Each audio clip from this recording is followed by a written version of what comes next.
What is crack-a-lackin', fellow thermonuclear AFers? I am Dan Pavalli coming at you with my certified fantabulous co-host, Mr. Grant Hughes. We're in part 4 of 6 of our 2023 NBA offseason grades, going to hit the Northwest Division today. Before we get started, the usual reminders: subscribe if you haven't already. If you're new here, hit sub on Twitter, like, comment, help the algorithm love us back on every single video. You can share our videos too, our shorts, our TikToks, which would be, hey, follow us on the socials at HardwoodKnocks on Twitter and TikTok, at Hardwood_Knocks on Instagram. Also, subscribe to us on Apple and Spotify. Please continue to rate and review. There's ratings on Spotify. Whether you use it or not, go hit those 5 stars. Go to Apple, give us 5 stars, and write a review. The written reviews, along with 5 stars, do help us climb up the charts a little bit.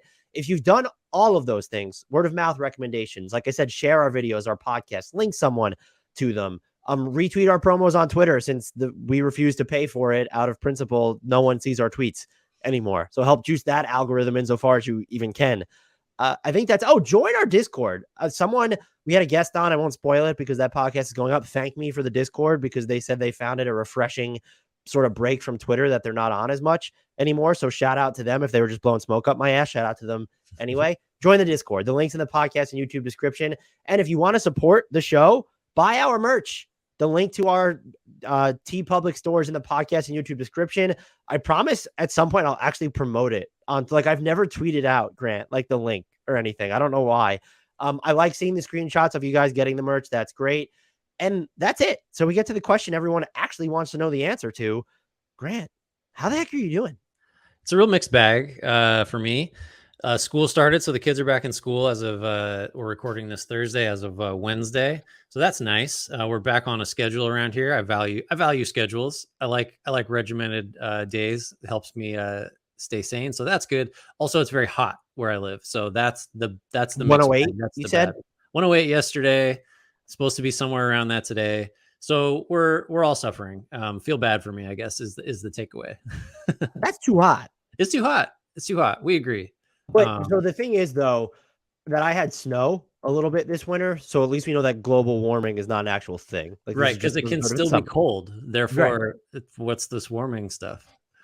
Speaking of global warming, let's talk about the Northwest Division NBA offseason. Wait, hold on. Why is it? Why are we speaking of? Because I just wanted to do in the north. The worst segue in the history of Hardwood Knocks, and I thought that would be Speaking of conspiracy theories, let's talk about the Denver Nuggets and Reggie Jackson. Sure. So do you want to take us through? We begin with Denver. We're going to try and do the alphabet again, I assume. Yep, we'll do our best. I will start with Denver. So I hate that we have to start with this one because it's got this very complicated. Maybe you can simplify it for me after I plow through it. So essentially, one of the big moves in a summer that they did not really make any big ones. So we're talking relatively. Denver traded its 2029 first with a top 5 protection to the Thunder for the worst 2024 first from Houston with top 5 protection, Utah with top 10. OKC, the 2024 first is just straight up from OKC. The 2024 first via the Clippers, the worst of that essentially. Number 37 in 2023 and a 2024 second. Then they flipped. So you're already going to have to help me. The worst of those picks to the Pacers. Yeah. I think the best way to simplify it is they ended up trading their 2029 first, which is top 5 protected for 2 years. And they already have an obligation to OKC in 2027. But they traded that first, number 40, and they ended up with Julian Strawther at number 29, Jalen Pickett at number 32, number 37, Hunter Tyson, and I think they got a 2024 second. Yes, they get that 24 second from. It's the least favorable of Charlotte and Minnesota. Yeah, even the second has to be least favorable. I hate these trades. Just we're too complicated. Anyway, so they end up with basically Strawther, Pickett, and Hunter Tyson. But is Tyson even part of? Yeah, they got the 37th pick, right? Okay. Anyway, they did all that shit, so now they have rookies on the roster: Julian Strawther, Jalen Pickett, Hunter Tyson. Let's get to the real meat of this. They signed Reggie Jackson for 2 years and $10.25 million with a player option. Thank you for including the player option. We have to talk about that. I kind of want to just cede the floor to you, but we'll get through a couple more things. DeAndre Jordan's back. Justin Holiday also back, also on board for the minimum. Bruce Brown Jr. is gone. to Indy. Jeff Green also gone. Thomas Bryant is gone. Ish Smith is unsigned. I don't know that he has signed any place yet, but I would love for him to sign with a different team so he can continue to extend his streak of most teams played for in NBA history. That's pretty much it. Do you want to? Well, first of all, we didn't really lead with this, but if you've listened to the 3 Eastern Conference divisions we did, understand that a C is like fine. It's passing. You're doing okay with a C. I totally C. forgot about that. No. I mean, that matters for this too. And we're also trying to factor in like what options were available.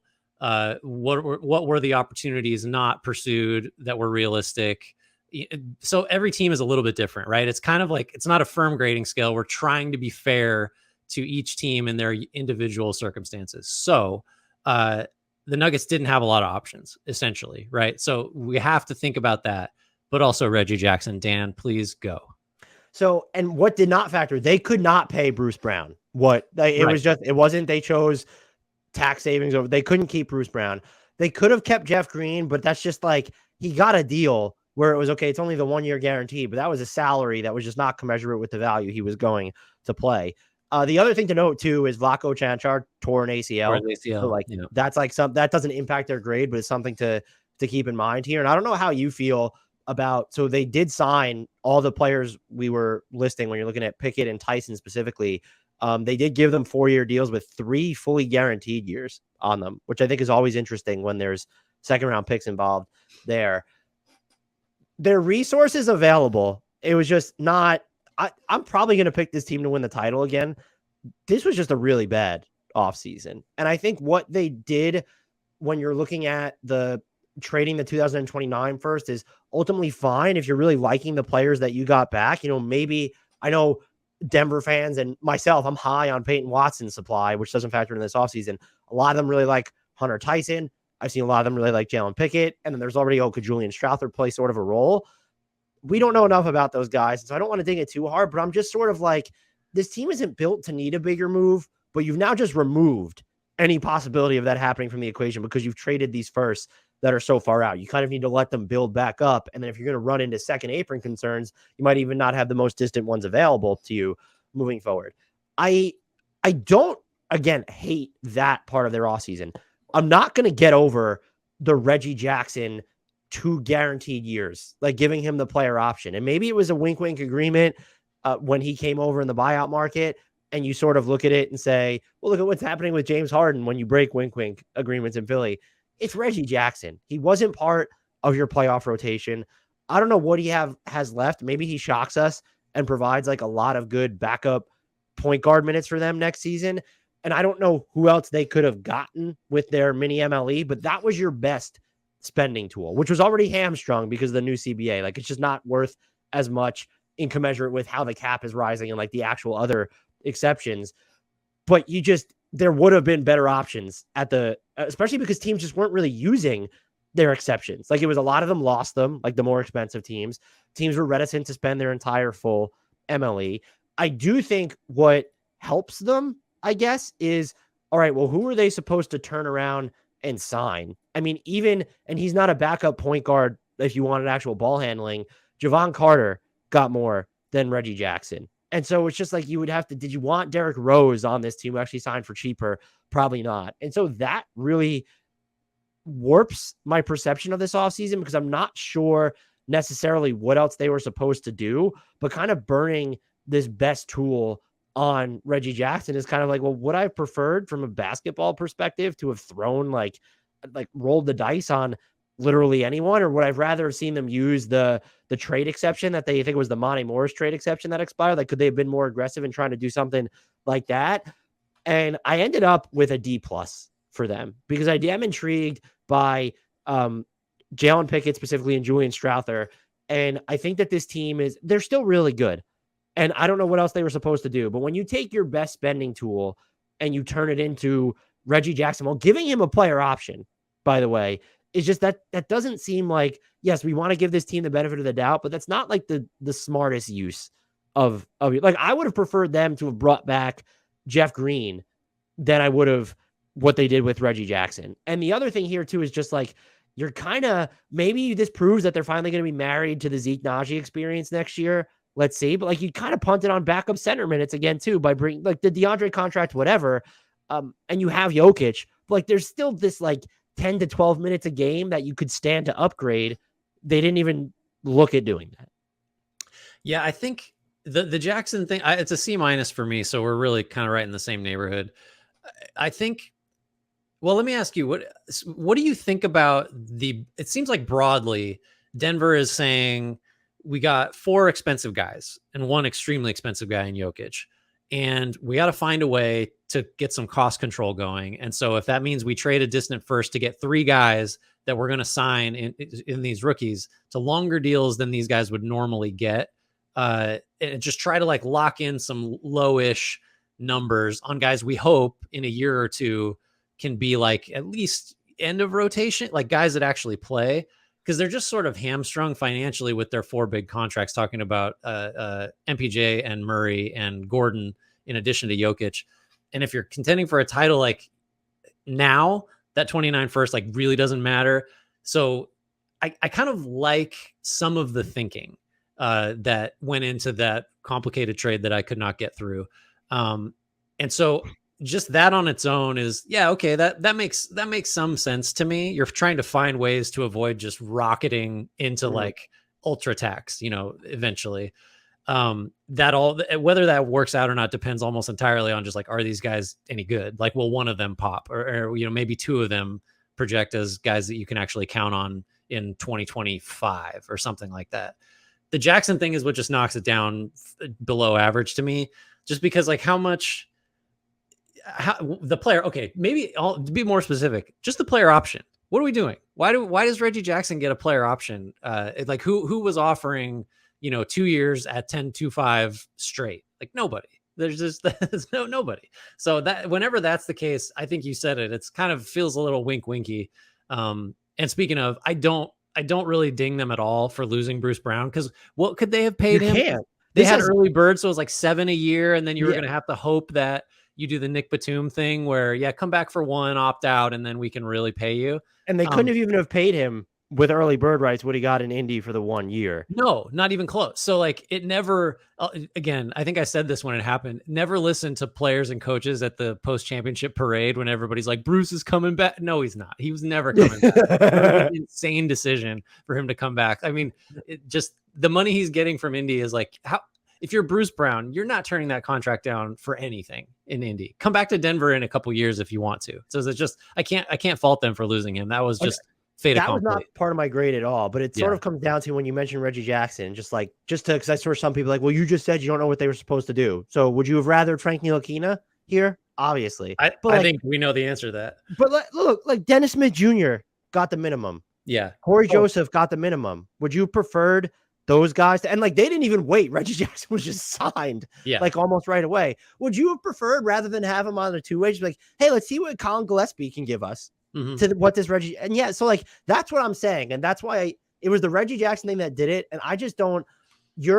I think you are looking at it from a more reasonable perspective on the trade front, where I'm just like, okay, this team I guess really doesn't need to make a bigger swing, but now they've just removed that option from the table, where they've decided that not like even a mid-end swing, like any trade they make is going to be so marginal, or someone cracking the rotation who makes a meaningful contribution is going to be developed in-house.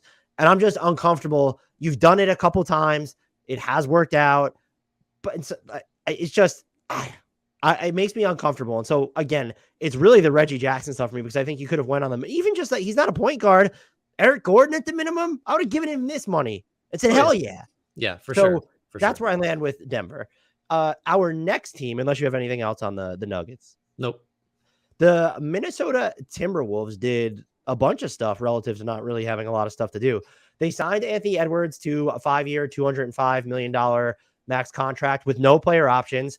It can go to the 30% of the max. It includes a 15% trade kicker. They extended Naz Reid on a 3-year, $42 million deal that includes a player option on the final season.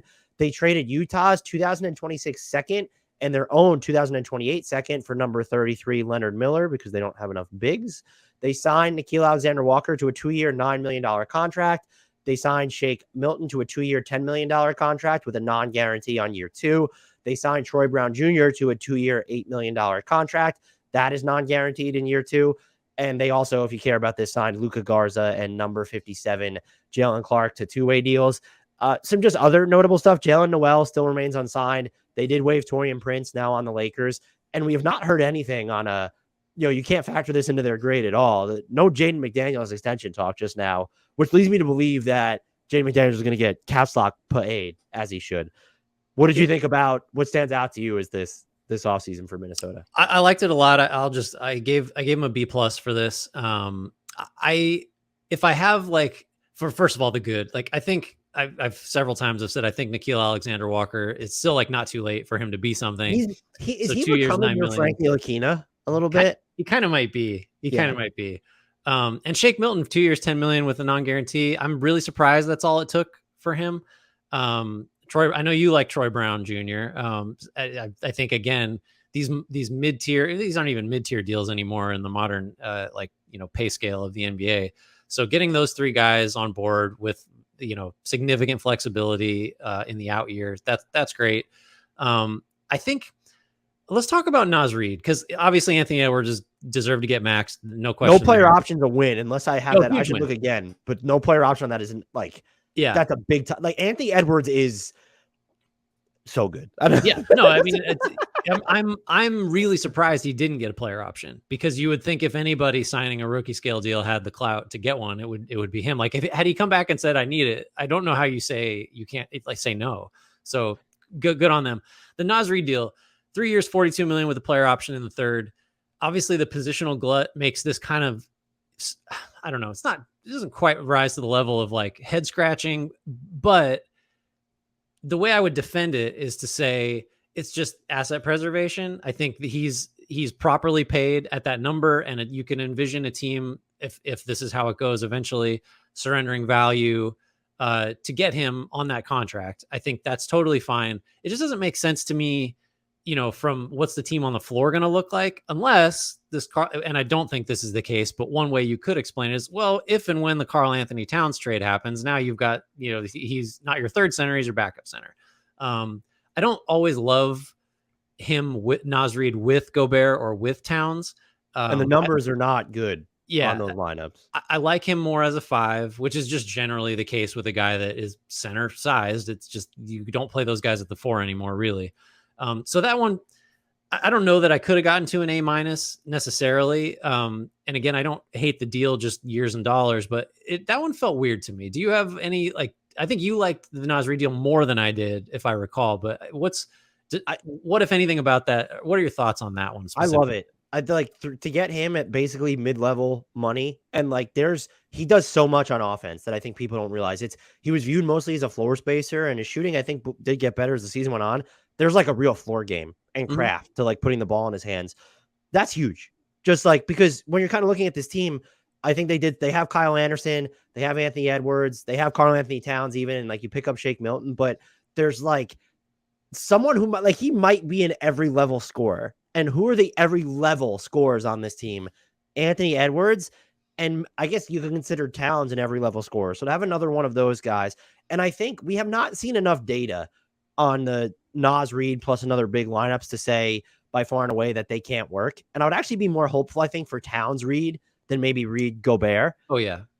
So the money is just, and I'll look at it this way too, is now he becomes a better, if you decide to move on from him, he has more value on this contract than he did before. And so I wouldn't even have second guessed this. I think it was and maybe he was more about it after his injury that ended his season, because I was actually shocked at the number. I thought a team if he had hit the open market, the Rockets or maybe even the Pistons might have come in and with a really good offer. And so I think to get him for this money, even if, again, you don't like the glut, but do you let someone that value? What was the alternative? Let him walk? Right. That money?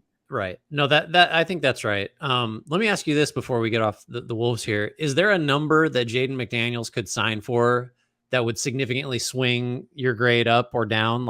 Because I think the $100 million, 4 for 100 is definitely kind of the thing I've been anchored to. If you what would be the number that would drag the grade down? I think that's really the question. If he gets 4, it'll be an A. If he signs for 20 million or less, They just get an A plus because that is absurd. Which I is would why I move don't him think to he's an going to sign that deal.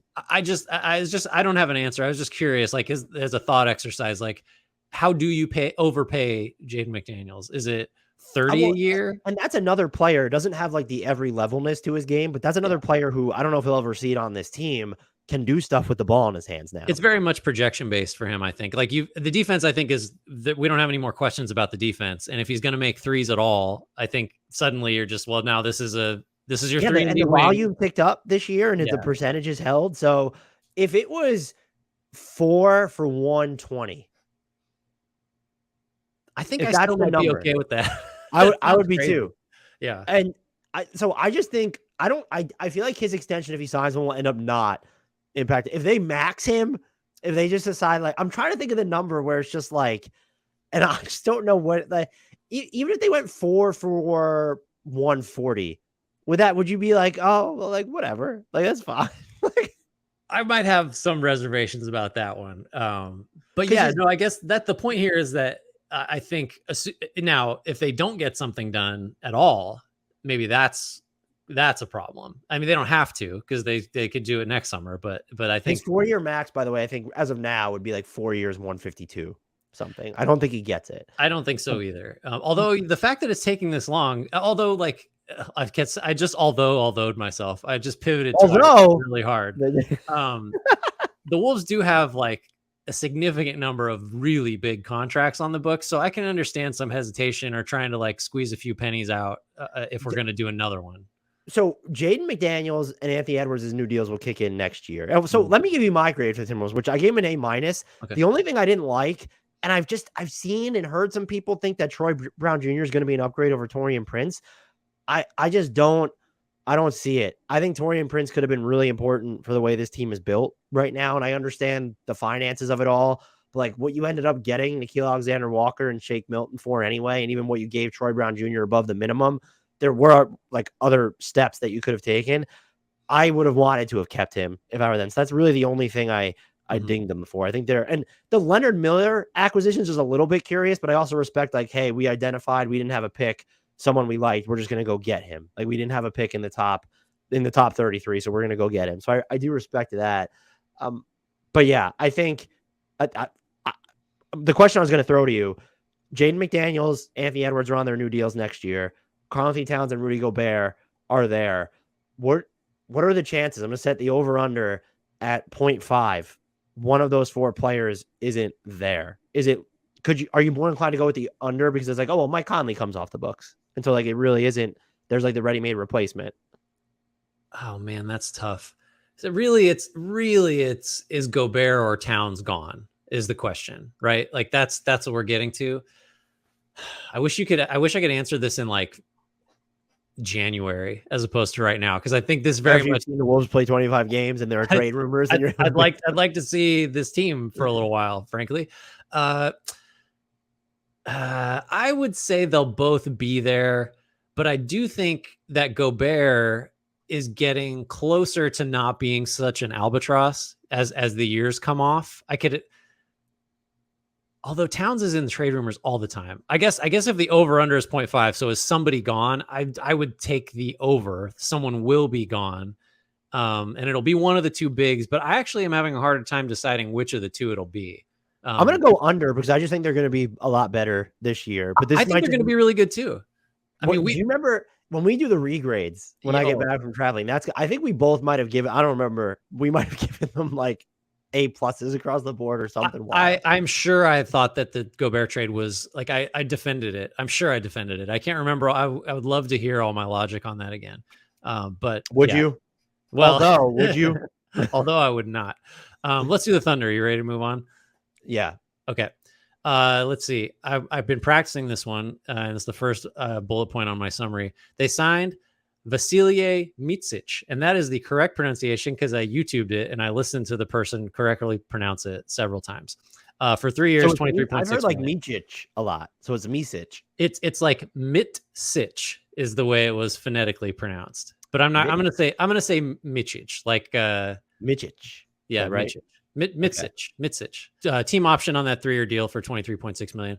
Again, you have this cleaner. This is their side of the Denver trade, getting the 2029 first for the least favorable of like 70 million picks, number 37 and a 24 second.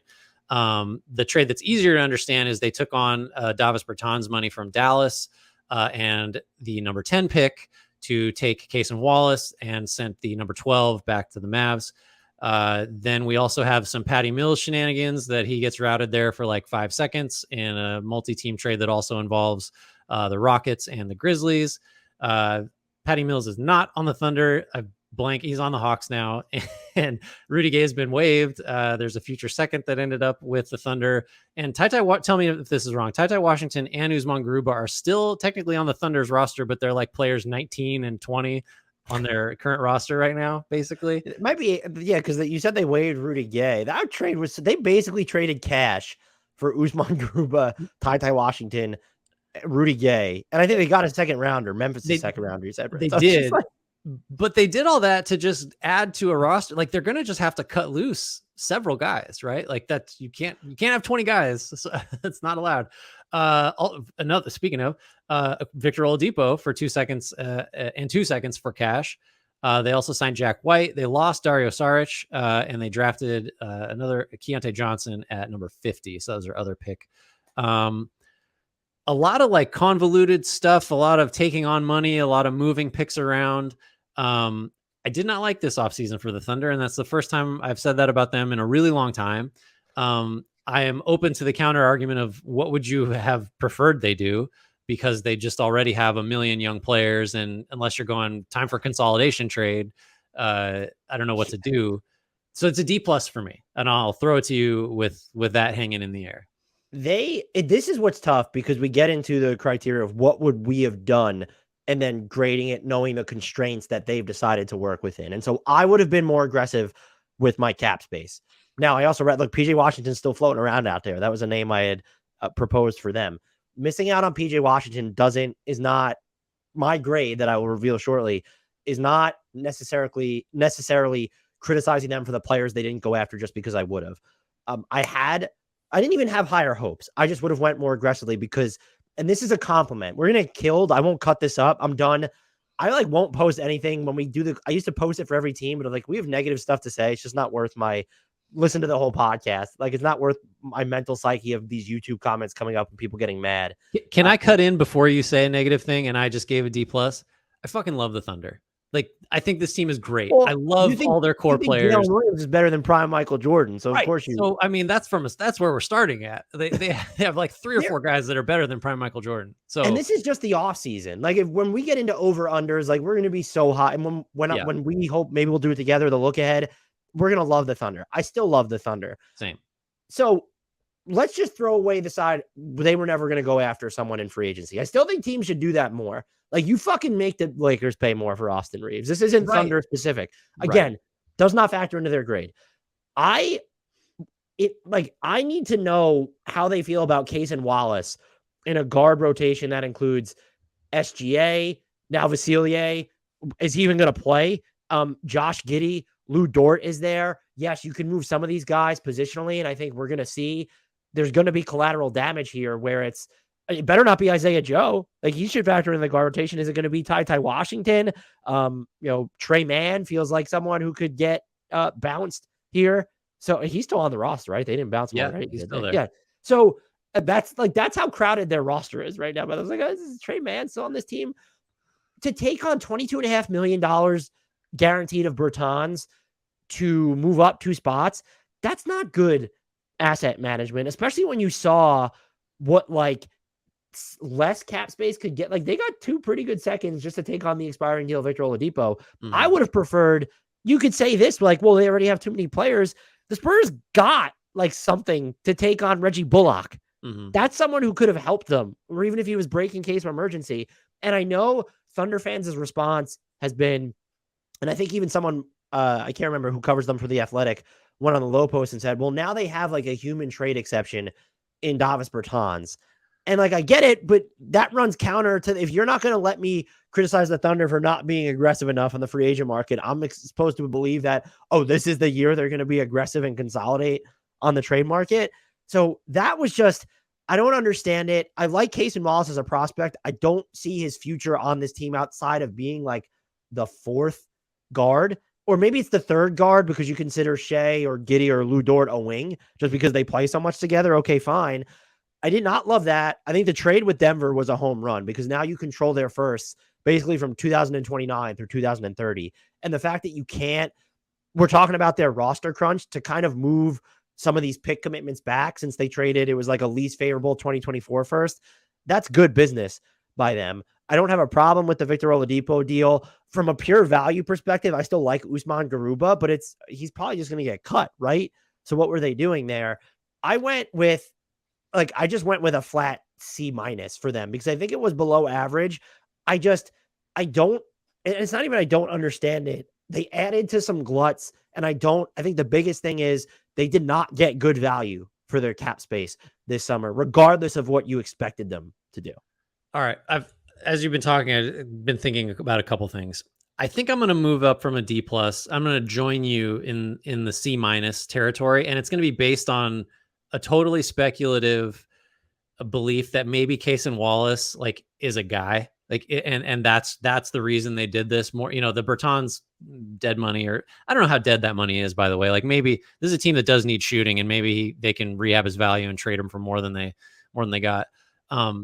Wallace was like a top 5 player in his class, and he would not be the first Kentucky guard to just get out of Kentucky and arrive in the league and suddenly oh shit, this guy should have been a top, whatever pick. I might be mistaken too. I don't remember the last Kentucky guard where it was they came out and they were just billed as like a 3-and-D prospect too. No, I think, and I try to stay away from this, full stop with rookies, because we don't know. I don't care what you did in college unless you're Tim Duncan or whatever, and we just have this ridiculous track record to judge you on.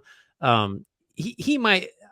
I think there may be a case to be made that he could be the kind of guy that justifies this, even with the positional glut, and he just becomes a massive asset for this team. That maybe Giddey isn't someone he tops out, or he just doesn't fit, or you think you can play Jalen Williams at the 3 or the 4 all the time, and you can just fit Wallace in there.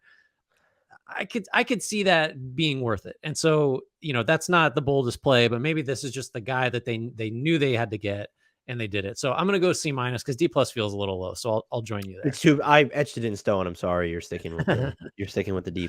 And it's just, I think even evaluate it within how they were going to operate, just a little bit disappointing. Like C- is still, it's not a failing grade. So, do we want to go to the next team, which is the Portland Trailblazers, who have, I think, the most potential to date everything that we're about to say on this podcast, right? Like, that's the team that could blow everything up here. They drafted Scoot Henderson at number 3. That gets into an interesting discussion where, we'll get to it. Drafted Chris Murray at number 23. Drafted, and I'm just listing this because I really like him, Ryan Rupert at number 43, and signed him to a 3-year, $5.3 million deal with a team option on the final season. They signed Jeremy Grant to a 5-year, $160 million deal. That includes a player option on the final year, which will be his age 34 season. They matched a 3-year, $33.1 million offer on Matisse Thybulle. That deal, it includes a 15% trade kicker. He gets to veto any trade for a year, and 50% of his annual salary must be paid by October 1st. And they signed John Butler and Ibdu Baji to two-way contracts. And then they waived Trendon Watford is the only other notable thing that I forgot, right? Nothing else. Oh, yes. I don't think anything else has happened in Portland. Yeah. The Yusuf Nurkic trade, the Damian Lillard trade rumors certainly factor into this. I don't know.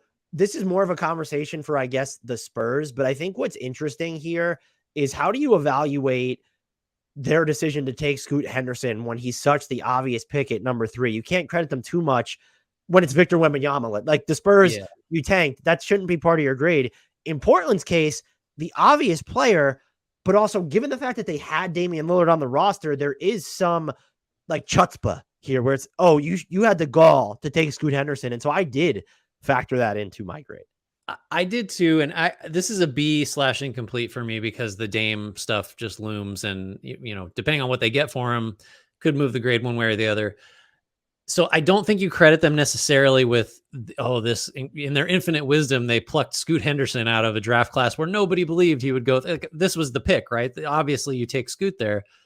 I think, like, zooming out, the fact that they took him is part of a broader plan that I think is the right plan, which is to move on from Damian Lillard, right? I think it's very much the case that had they picked someplace else where Scoot was not the guy that they were able to get, I'm not sure what this team looks like or what direction they're going in. It does seem to me like they weren't expecting to be able to get Henderson.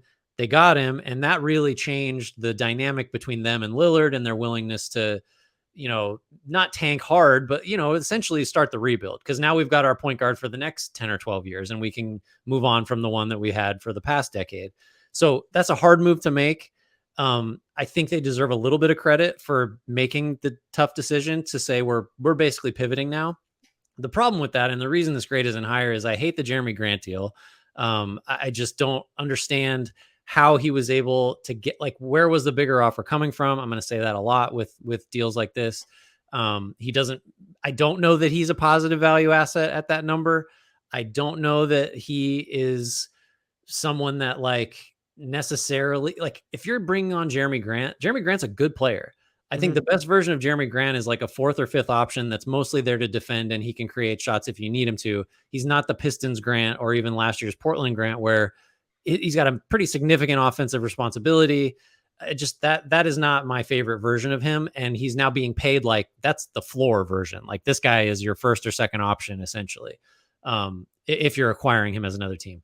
So I don't like that. That knocks the grade down. But big picture, just like the overall idea of we're ready to pivot. We're kind of ending the Dame era. We're starting the Scoot era, and it's messy, and we don't know what they're going to get. But I just like the idea of embracing that it's time. So that's where I end up with the B. I think honestly, this might be one of our biggest divergences. I go with a C- here, because they deserve, yes, they made the Scoot pick knowing Damian Lillard's on the roster, but to not have a better hold on this situation and allow your vision to be so shaped by where you're landing in the lottery order when you already had Shaedon Sharpe, you were going through Jeremy Grant's contract year, even just the Matisse Thybulle contract. It's like you now have yourself, the upfront payment, maybe they don't care about, but like, you couldn't have negotiated something that would have avoided this trade kicker or put you in a situation where now you give him veto power for 1 year. They're just matching that offer sheet. Those are all Dallas's terms on Tybulle's offer sheet. But that's my point, is like, why couldn't the number's not big enough for me to say, well, why weren't you negotiating more aggressively yourselves with Matisse Thybulle first? Yeah. That feels like a mini fail there. And so I do give them credit for taking Scoot Henderson, and it's an incomplete as well. Just we don't know until the Dame trade could totally flip this on its head. But like, you need to have a better hold on the Damian Lillard situation, because now he's requested or demanded a trade to this one team, which has held up your entire operation, because he won't hurt the development of your player. He's not going to be a malcontent that goes to China and talks to kids about how much the front office is lying sack of Joe shit. Cronin's a liar. Right. So at least I don't think. Imagine if that's like that. He's like looking at Harden. Yeah, this is what I want to be. So, but like, you needed to have a better grasp of this situation. And we all saw this coming from a mile away. People have been too thirsty for a Dame trade for too long. You needed to have a better hold on your vision. There's a point where it's flexibility, and there's a point where it's just utter ambiguity, if not incompetence. I think this was more ambiguity. I don't think the Blazers are incompetent. The fact that they didn't want to make the decision themselves, it feels like, is just, I have to ding them for that. I could even probably be talked into a D, to be honest. I think they could move the Jeremy Grant deal, but you know what? Like, you put yourself in a position where you didn't really have a choice other than to give him this contract, because you didn't have a good hold on your vision, because you tied it. And that's assuming you did. You tied it to, well, let's see where we land in the draft, and then we have to wait and see what the Charlotte Hornets do. No, like, you need to have like a more firmer vision in place. And there was clearly a larger like disconnect between them and Dame, based off, even if that was their plan, to just wait and see what happens with the draft. He didn't think that was their plan. Yeah. Or he may have known that was the plan and was not on board. Like, which you could definitely defend him for. Yeah. And so I think we'll see what the package ends up being from Miami, or if another team gets involved, and that could certainly sway their grade. This is not a failing grade, but they needed to have a better hold of not just the Dame situation and their vision. And this offseason, despite, again, making the Scoot pick took some level of courage, because I think Amen Thompson or Asar Thompson reasonably could have gone number 3. I don't, like, in my head, Scoot Henderson is going to be way better than those guys. I want to make that clear. Yeah. But if you're a team that's actually married to the now, you don't see a trade on the table, that you want, could they have just moved down and said, hey, we'll go down to 5 and take Ausar Thompson, or move down to 4 for Amen?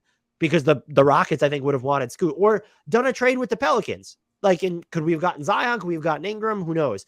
So I give them a lot of credit for that, but it just never should have been so tied to, well, let's see like what kind of happens where we land. And if I think that's all fair. I think I'm probably giving them too much credit for just kind of, they're on the track that I like now, even though it's not quite by accident, but they kind of just ended up in this position without enough foresight.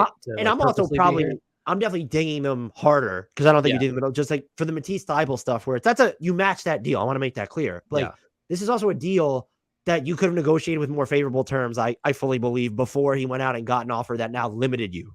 Yeah. Right. No, interesting team, and ultimately incomplete because the biggest move is undone. So we should hit the Jazz next, right? We should. All right. You want to skip them? I don't think anyone. We'll conclude. I don't think the Jazz fans would want us to skip them because I assume you're going to have good things to say about them, like I will. Start with the draft. Taylor Hendricks at 9. I'm sure you have no opinion there. Keontae George at 16, who also looks really good. Bryce Sensabaugh 28. Got John Collins for Rudy Gay and a 2026 second via the Grizzlies. Renegotiated and extended Jordan Clarkson's deal, so now it is essentially 3 years, around $51.9 million. I think it can go up a little bit. I don't know if you have that or not. Signed Omer Yurtseven for 2 years, about $5.5 million with a partial guarantee on the second. This didn't really amount to anything, but I do want to credit them for a sneaky Paul Reid offer sheet that had all these contingencies in it that were clearly designed to make him less palatable if he stayed with the Sixers, and the Sixers then did match it. 3 years. It was also designed for like social media to run rampant with, like just the jokes we saw about Joel and James Harden. Yeah, that was so great. I just it's kind of a dick move, honestly, because now I think like some of these offer sheets are going to start getting even more calculatedly punitive for the retaining team. But I enjoyed it. I respect it. It was fun. I think that's pretty much it for the Jazz. You've got it here. Signed Joey Hazer and Johnny Juzang to 2-way contracts. They waived Vernon Carey, so I failed the Jazz on this grade. This was a great offseason, right? Like I almost have no notes. I was going to ask you, is there anything that you didn't like about their offseason? I think the only thing that you can say is they took on a lot of John Collins, and could that cap space, could they have been more aggressive with that? Because we're going to compliment them for the Paul Reid contract, but like they could have done some fun stuff with bigger name free agents then. Like they would have been an interesting Austin Reeves team. I still believe in John Collins, so I'm just all aboard. Like that's the value for John Collins. There is sort of like a weird vision for this team now in the front court where we know Larry Markkinen can play the 3, but you have Taylor Hendricks and Walker Kessler and now John Collins into that fold. So you do have these 4, like, not bigs, but you have these 3 forwards, 3 guys who should all be playing a lot at power forward still. Like Larry Markkinen is still going to be the biggest of mismatches when he gets to play the 4 offensively anyway. So throwing that into the fold is a little bit weird. And I will say, you didn't have any issue. I could see some people like already not liking the Jordan Clarkson renegotiation extent. I thought that was smart. I think it was. I bumped on it initially just because like I think Clarkson's fairly overrated, but he matters to this team, and it's not like they added some ridiculous number to it. Like, and really it's structured in a weird way, right? So where he gets basically, $23.5 million next year, but then it drops to like 14 in the out years, right? Yeah. So it's like whether you love Jordan Clarkson or you think he's a little overrated, like I do, that's just like good business because he's at $14 million a year, next, not this season, but next and the one after, like that's totally fine. That's below starter level money by a significant amount. And he's at the very least, like can start for you and it will score points. Like, right. That's the Jordan Clarkson experience. And he improved slightly as a passer last year too. So to do that kind of like as late, a lot of that I think was just the spacing and also kind of the lack of other options. But so like the projections of what he's going to be worth in the salary cap in the final 2 years are 9.9% and 9.1%. Yeah. It's just no brainer. And look, maybe it makes him like I think that was just a home run. I think you look at this roster and say they're still kind of light on caps lock wings. And I really like Keontae George, who I knew very little about. like before they got him. And maybe he kind of turns into your primary playmaker, but you don't have that right now either. And so now you've brought in some other kind of just like, oh, like John Collins is a below average passer for his position. Mm-hmm. And like, well, Walker Kessler, Larry Markkinen make improvements there. What does Taylor Hendricks looks like? You know, he's not, I didn't really love Jarris Walker, but he's the better passer than Taylor Hendricks. But I love Taylor Hendricks. I think this was probably not the perfect offseason. And so I just give them a flat A because there's I think not a lot of, but there are just some like functional voids that could they have looked at addressing a little bit more cleanly. You're in the infancy of a rebuild. And I think the fact that they didn't kind of try to accelerate the process or enter this offseason thinking about need specifically. Like, yeah, some of these players they need, but like John Collins is a pure value play. That's not a need when you look at the roster. And so I give them a lot of credit for what they did. And just really quickly on the Paul Reid contract, I want to see players have so little like agency in restricted free agency. The fact that these deals might be available to them, and I like the idea of these gamesmanship. I would just say I would have loved to have seen Utah been a little bit more aggressive with like the John Collins trade. Feels like it might have been available later on as well too. So like, could you have just tried and waited out your cap space a bit? Again, I can't ding them like for anything here. They get an A. Yeah, I think it's an A- for me. And you mentioned, Collins' deal is, you got a couple more years on that, and it's a number that's not great if he's going to be Atlanta John Collins from last year. But I think it's possible and maybe even likely that the Jazz kind of look around and it's like, what's the last free agent we really signed? What does this cap space even mean? Let's fill it with John Collins. We've got all these firsts. So now we've got like a $26 million salary that we can throw in there with firsts. And if we want to trade for somebody, like that's an option now. I think that's the most favorable way to frame the Collins acquisition, alongside the fact that it's just like they gave up nothing to get him. So yeah, it's an A-. We didn't even talk about Hendricks, so I know you I like him a lot too. That's just like, I cannot wait to see him and Kessler and Markkinen play together. Like, I think that's the front court. And I think also the Hendricks-Collins Markkinen combination is interesting because I think it gives you a way to navigate the defensive minutes while also being extremely versatile on offense. Like that, you could play 5 out with those 3. Yep. And also, you made a good point about Collins. There's more risk. This is not what Detroit did, where, spoiler alert, Laz Jackson, we did the Detroit Pistons look ahead, which will go live, I think, next week sometime, was shocked at how much we love the Pistons offseason. Really? We've had some YouTube commenters that were shocked as well. I was like, apparently we said some bad things about them last year, but they did sign Marvin Bagley for 3 guaranteed years, so they deserved it. I could say some bad things about that right now. I'd love to. But like, it didn't roll over their flexibility per se, because John Collins, like, that deal goes out for 3 more years. And like, that's the risk. And if you don't love it, especially when you have Hendricks and Kessler and Markkinen, I get it. But just from a pure value play of what John Collins was 2 years ago. And when's the last time we saw someone who's good, even if you didn't think he was a fringe all-star, where his team watched him be good in a certain amount of way and then just kept saying like, no, we're going to continue to take away from him, make his life harder, like repeatedly. Yeah. No, that just tanked his value. And now you get him for Rudy Gay in a future second. So congratulations, Jazz. That's going to do it for this division, right? Unless we forgot a team. We got the alphabet right, but did we get all the teams? Yeah, we got all 5. Please take Good job by us. I'll take us out if you're ready to call it on this one. As Dan said at the top, and you should probably just rewind and listen to it because he's much more smoother at it. Much more smoother. Jesus Christ. Although I can't speak. Anyway, thank you for listening. Thank you for watching. If you watch, remember to rate, review, subscribe, tell your friends and enemies. Check out our merch. The link to the TeePublic store is in the YouTube and podcast description. Whether you listen to us on Spotify, Apple, what you name it, write reviews there. Give us 5 stars. Just say good things about us. It makes us feel good personally, and it might make us more successful. And we will do this more and do it better. Because we're motivated by your approval. I think that's pretty clear. And as always, we close with a shout out to the one and only Frank Ntilikina and an apology to Jared Allen.